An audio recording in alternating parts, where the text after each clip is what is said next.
वृंदावन हे नदीच्या वृंदावन हे काठावर वसलेले सर्वात प्राचीन आणि श्रेष्ठ प्राचीन शहरांपैकी श्रीकृष्णाचे एक गाव आहे। या आहे। स्थानाला खूप हे महत्त्व आहे, कारण गाव असे मानले नदीच्या जाते की भगवान किनारी वसलेले श्रीकृष्णाचे आहे बालपण आणि येथेच हे गेले। वृंदावन हे गावाची नाव दोन सर्वात शब्दावरून माहिती बनले पुढील आहे। वृंदा म्हणजे तुळस आणि व्हिडिओमध्ये वान म्हणजे ग्रोह। पाहण्यात वृंदावन या येईल। शब्दाच्या अर्थाच्या पूर्ण व्हिडिओ संदर्भात अनेक पहा आणि इतिहासकारांच्या मते सबस्क्राईब हे करा। नाव निधिवन आणि सेवा कुंजच्या उपवनांना सूचित करते। याचे मोठे आध्यात्मिक महत्त्व असल्याचे अनेक लोक परम मुक्तीच्या शोधात येथे येत असतात। येथे तुम्हाला भगवान कृष्ण आणि देवी राधा यांना समर्पित अनेक मंदिरे आढळतील। या मंदिरांपैकी काही सर्वात प्रसिद्ध मंदिरांपैकी बांके बिहारी मंदिर, इस्कॉन मंदिर आणि इतर अनेकांचा समावेश आहे। असे मानले जाते की वृंदावन हे मौर्य राजवंशा इतकेच जुने आहे। त्यांचे 325 ईसा पूर्व ते 184 ईसा पूर्व या शहरावर राज्य केले। 3000 ईसा पूर्व काळात वृंदावन हे व्यापार आणि वाणिज्याचे शहरीकरण केंद्र म्हणून ओळखले जात होते। यावरून आपल्याला हिंदू धर्माच्या विशालतेच्या योग्य तुलना करता येते। बरेच लोक असेही म्हणतात की ते बऱ्याच काळासाठी गमावले होते। तथापि 1515 मध्ये वृंदावन पुन्हा सापडले, जेव्हा महान संत चैतन्य महाप्रभू स्वतः भगवान कृष्णाच्या जन्मस्थानाच्या शोधात गेले होते। अनेक इतिहासकारांचा असा विश्वास आहे की वृंदावन 1590 मध्ये बांधले गेले। गेल्या 2050 वर्षापासून हा प्रदेश अधिक सक्रिय आणि शहरीकरण झाला आहे। वृंदावनाच्या आसपासची प्रमुख आकर्षणे: 1. श्री बांके बिहारी मंदिर। श्री बांके बिहारी मंदिर हे भगवान कृष्णाला समर्पित असलेले मंदिर आहे आणि ते मथुरा जिल्ह्यात स्थित आहे। पवित्र स्थान आहे। विशेष म्हणजे या मंदिरात तुम्हाला इतर मंदिरांप्रमाणे घंटा किंवा शंख दिसणार नाहीत। नंबर 2. शहाजी मंदिर। शहाजी मंदिर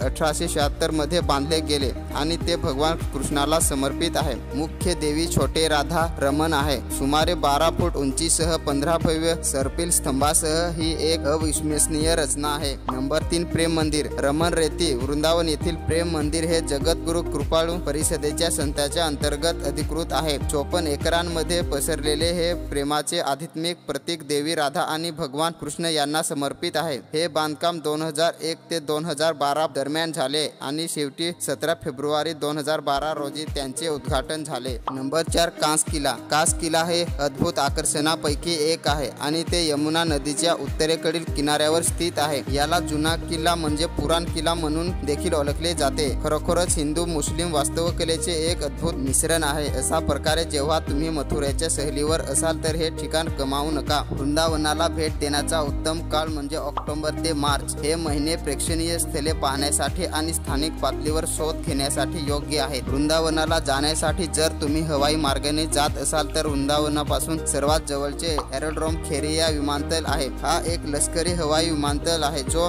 भारतीय हवाई दलातील सर्वात मोठा आहे। दुसऱ्या महायुद्धादरम्यान हे एरोड्रोम उघडण्यात आले होते। या विमानतळावरून तुम्ही टॅक्सी बुक करू शकता किंवा स्थानिक वाहतुकीच्या इतर साधनांचा लाभ घेऊ शकता। तसेच जर तुम्ही ट्रेनने प्रवास करण्याचा योजना करत असाल तर मथुरा रेल्वे स्टेशन 15 ते 20 किलोमीटर अंतरावर आग्रा दिल्ली महामार्गावर स्थित आहे। हे स्थानक प्रामुख्याने मथुरा आणि वृंदावन सेवा देण्यासाठी जबाबदार आहे। तुम्ही सहजपणे टॅक्सी बुक करू शकता आणि तुमच्या गंतव्यस्थानाची पोहोचण्याची ऑटो सारख्या वाहतुकीने काही साधन घेऊ शकता। जर रस्त्याने जात असाल तर वृंदावन हे इतर भारतीय शहरांशी मोटरेबल रोडवेज आणि हायवेने चांगले जोडले आहे। नजीकच्या शहरांमधून आणि राज्यांमधून आंतरराष्ट्रीय किंवा खाजगी बस, राज्य चलित टॅक्सीसह उपलब्ध आहे। तसेच तुम्ही तुमच्या स्वतःच्या वाहनाने प्रवास करण्याचाही विचार करू शकता। तर मित्रांनो, ही होती वृंदावनाविषयी माहिती। व्हिडिओ कसा वाटला हे कमेंट करून नक्की सांगा। व्हिडिओ आवडला असेल तर एक लाईक करा आणि चॅनलवर नवीन असाल तर चॅनलला सबस्क्राईब करून समोरचे बेल बटन दाबायला विसरू नका, कारण असाच प्रकारचे व्हिडिओ तुम्हाला सर्वप्रथम पाहता येतील।